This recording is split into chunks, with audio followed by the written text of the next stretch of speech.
নমস্কার বন্ধুরা, আশা করি আপনারা সবাই ভালো আছেন। আজকের ভিডিওতে আমি একটা সম্পূর্ণ নতুন ইনভেস্টমেন্টের আইডিয়া নিয়ে হাজির হয়েছি। বলতে পারেন যে এটা আমাদের দেশে চালু হওয়া প্রথম এই টাইপের মিউচুয়াল ফান্ড।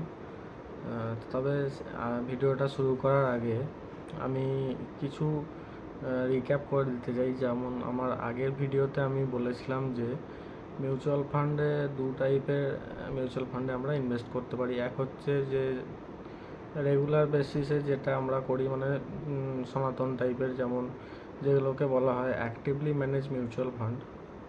মানে যে সমস্ত মিউচুয়াল ফান্ডগুলোতে কোনো মিউচুয়াল ফান্ড ম্যানেজার অ্যাক্টিভলি বাজারের পরিস্থিতি পর্যালোচনা করে সেই অনুযায়ী তাদের নিজস্ব এক্সপার্টিজ বা তাদের গুণবত্তা অনুযায়ী তারা ইনভেস্ট করে থাকে।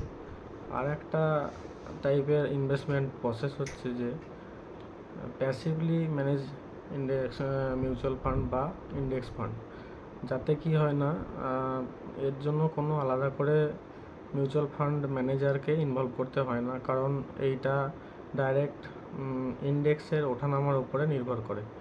তো দুটোর ক্ষেত্রে ইন্ডেক্স ফান্ডে ইনভেস্ট করার ক্ষেত্রে সুবিধাটা কি না, ইন্ডেক্স ফান্ডে আপনার যেহেতু কোনো অ্যাক্টিভলি ম্যানেজমেন্টকে ইনভলভ হতে হয় না, তাই এতে যে ম্যানেজমেন্টের চার্জেস বা তাদের ইনভলভ করার জন্য যে তাদের স্যালারি বা এসব টাইপের যে খরচাগুলো আছে সেগুলো বেয়ার করতে হয় না। তার ফলে কি হয় না, এর আগের ভিডিওতে আমি একটা টার্ম বলেছিলাম এক্সপেন্স রেশিও। তাতে কী হয় না, রেগুলার মিউচুয়াল ফান্ডগুলো বা যেগুলোতে অ্যাক্টিভলি ম্যানেজ মিউচুয়াল ফান্ড সেগুলোতে এক্সপেন্স রেশিওটা একটু তুলনামূলক বেশি থাকে, কারণ কোনো না কোনোভাবে সেই যে সমস্ত ম্যানেজাররা অ্যাক্টিভলি ওই ফান্ডগুলোকে ম্যানেজ করে তাদের স্যালারিটাকে আমাদেরই বেয়ার করতে হয়। কিন্তু যেহেতু এই প্যাসিভলি ম্যানেজ মিউচুয়াল ফান্ড বা ইন্ডেক্স ফান্ডগুলোতে সেরকম ইনভলভমেন্ট থাকে না ম্যানেজমেন্টের ডাইরেক্ট, তো এক্ষেত্রে কী হয় না, আমাদের এক্সপেন্স রেশিওটা কিছুটা কম হয়, যাতে কী হয় না, আলটিমেটলি আপনি কিছুটা হলেও বেশি রিটার্ন পেতে পারছেন। তো যাই হোক, সেরকমই আজকে একটা নতুন সেক্টরের ইন্ডেক্স ফান্ড নিয়ে আমি আজকে আলোচনা করব, যেটা আমাদের ভারতে এই প্রথম সেই ইন্ডেক্স ফান্ডে এনএফও এসেছে। তো চলুন শুরু করা যাক। আর ভিডিওটা শুরু করার আগে একটাই অনুরোধ, যদি ভিডিওটা ভালো লাগে তাহলে প্লিজ আমার চ্যানেলটা লাইক, শেয়ার আর সাবস্ক্রাইব করে দেবেন। আর আপনাদের ভ্যালুয়েবল কমেন্টস করে জানাবেন, বা কোনো যদি সাজেশন থাকে সেটাও কমেন্টসে জানাবেন। এবার ভিডিওটা শুরু করি। তো রিসেন্টলি লোকসভা নির্বাচন শেষ হয়েছে এবং এনডিএ তথা মোদিজি আবার থার্ড টাইম পাওয়ারে এসেছেন। তো মোদি গভর্নমেন্টের যেটা মেন ফোকাস থাকে সেটা তিনটে সেক্টরের প্রতি মেন ফোকাস থাকে। এক হচ্ছে ম্যানুফ্যাকচারিং, দুই ইনফ্রাস্ট্রাকচার এবং তিন ডিফেন্স। তো এই তিনটে সেক্টরের মধ্যে আজকে যে এনএফওটা সম্বন্ধে আলোচনা করব তার মধ্যে দুটো ওরিয়েন্টেড আছে, একটা হচ্ছে যে ডিফেন্স এবং সেকেন্ড হচ্ছে ম্যানুফ্যাকচারিং।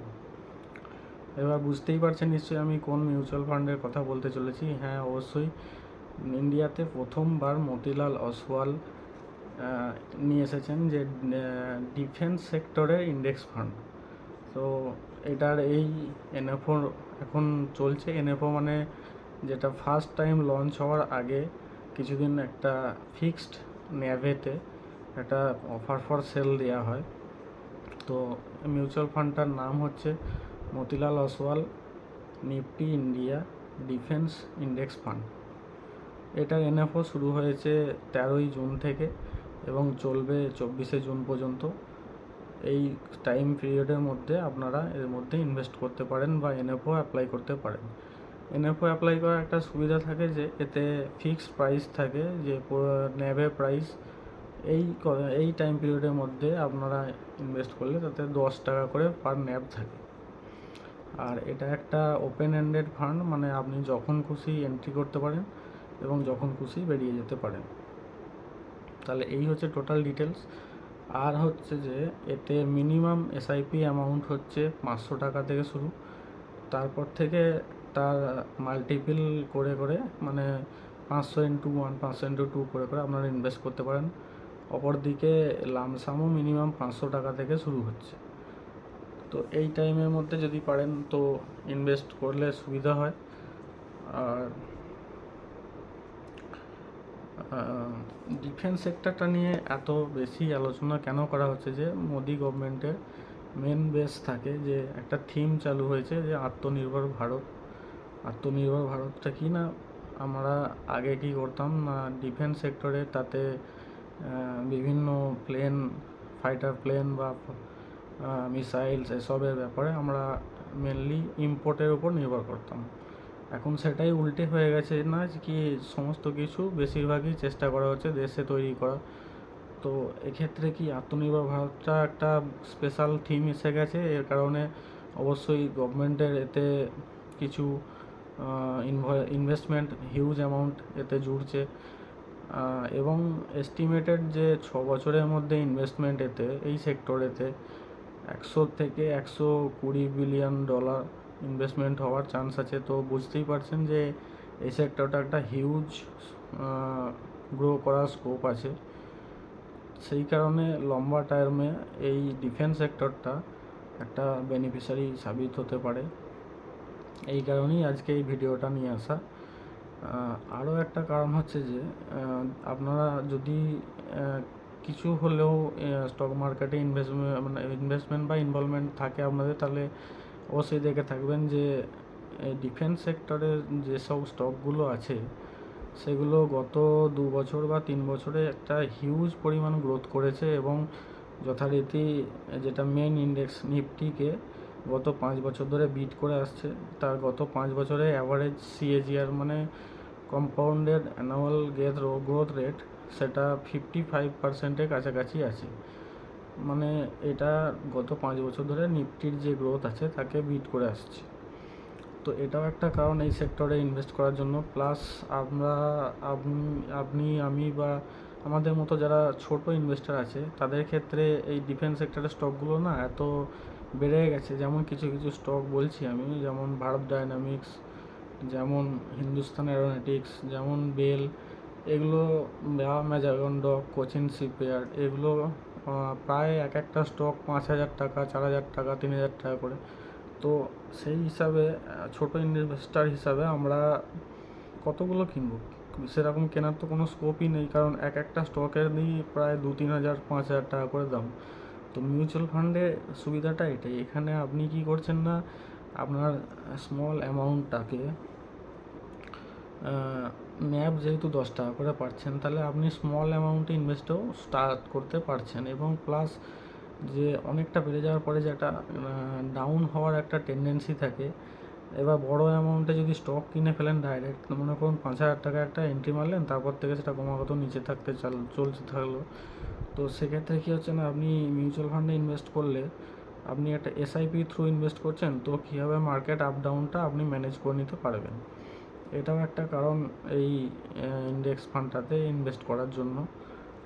আর কিছু জেনারেল ইনফরমেশান, যেমন এটা মতিলাল ওসওয়ালের যে এই ইন্ডেক্স ফান্ডটা চালু হচ্ছে তাতে কোন কোন স্টকগুলো থাকবে না, যেটা যেমন অর্ডারে ডিফেন্স ইন্ডেক্সটাতে যে স্টকগুলো যেমন অর্ডারে থাকে সেই অর্ডারেতেই মতিলাল ওসওয়াল ইনভেস্ট করবে, কারণ এই ফান্ডটা হচ্ছে ইন্ডেক্স ফান্ড। যেমন এটা কোথা থেকে আপনারা দেখবেন না, এখন দেখার জন্য অনেক মাধ্যম আছে, যেমন মানি কন্ট্রোল বা ইটি মার্কেট বা গ্রো, বা ডাইরেক্ট আপনি গুগলে যে ডিফেন্স ইন্ডেক্স করে সার্চ করবেন, তাতে পেয়ে যাবেন যে ইন্ডিয়ান মার্কেটে ডিফেন্স সেক্টরে কোন কোন স্টক লিস্টেড আছে এবং তার ওয়েটেজ যেমন মানে কি, মনে করুন যে ইন্ডেক্সটা 100%, যে ডিফেন্স ইন্ডেক্সটা 100%, তার মধ্যে যেমন হ্যাল বা হিন্দুস্তান অ্যারোনটিক্যাল লিমিটেড আছে 20%-এর মতো। এইভাবে একটা সার্টেন ওয়েটেজে কিছু কিছু স্টক আছে। এবার যেহেতু এটা ডাইরেক্ট ইন্ডেক্স ফান্ড, তো যেই অর্ডারে যেই স্টকেতে ডিফেন্স সেক্টরে ওয়েটেজ আছে, তো মতিলাল ওসওয়াল কী করবে না, সেই অর্ডারেতেই এই সেক্টরগুলোকে বাই করবে। এবার ডিফেন্স সেক্টরে ইন্ডেক্স তাদের যে যে চেঞ্জেস আসবে সেই অনুযায়ী তারাও চেঞ্জেস করবে। তো এতে সুবিধা কি হলো না, এক্সপেন্স রেশিও কম, যেহেতু এটা ইন্ডেক্স ফান্ড, তো এতে আপনার এন্ট্রি অ্যামাউন্ট হচ্ছে মানে এন্ট্রি যাকে বলে লোড সেটা নীল, এক্সিট লোডও নীল, কিন্তু একটা যদি 15 দিনে আপনি ইনভেস্ট করে 15 দিনের মধ্যে টাকা তুলে নিতে চান তাহলে 1% এক্সিট লোড লাগবে, যেটা কেউই আশা করি করবেন না, কারণ মিউচুয়াল ফান্ডে ইনভেস্ট করলে মিনিমাম একটা আমরা লম্বা টার্মের হিসাবে ইনভেস্ট করে থাকি, তো সেই হিসাবে দেখা গেলে এখানে এক্সিট লোডটাও নীল। আর একটা বড় ফ্যাক্টর এতে আছে যে এর যে sector allocation as per defence index সেটাও খুব ভালো। তো আমার কেমন না, এর 42% আছে লার্জ ক্যাপ ফান্ডে, আর 21% আছে মিড ক্যাপ ফান্ডে, আর 37% আছে স্মল ক্যাপ ফান্ডে। তো আশা করি আজকের ভিডিওটা আপনারা সবাই বুঝতে পেরেছেন। এটা জাস্ট একটা ইনফরমেশন শেয়ারিং ভিডিও, এটা একটা ভালো অপরচুনিটি হতে পারে, যেহেতু আমরা অনেকেই যে ডিফেন্স সেক্টরটা যে রানিং বা র্যালিটা হয়েছে সেটা মিস করেছি। তো ডাইরেক্ট সেটাতে যদি না ইনভেস্ট করতে পারি তাহলে আমার মনে হয় তার জায়গায় এই মিউচুয়াল ফান্ডের থ্রু ইনভেস্ট করলে কি আর যে ফার্দার র্যালি হবে ডিফেন্স সেক্টরটা, সেই র্যালিতে অংশগ্রহণ করতে পারি। ধন্যবাদ, সবাই ভালো থাকবেন।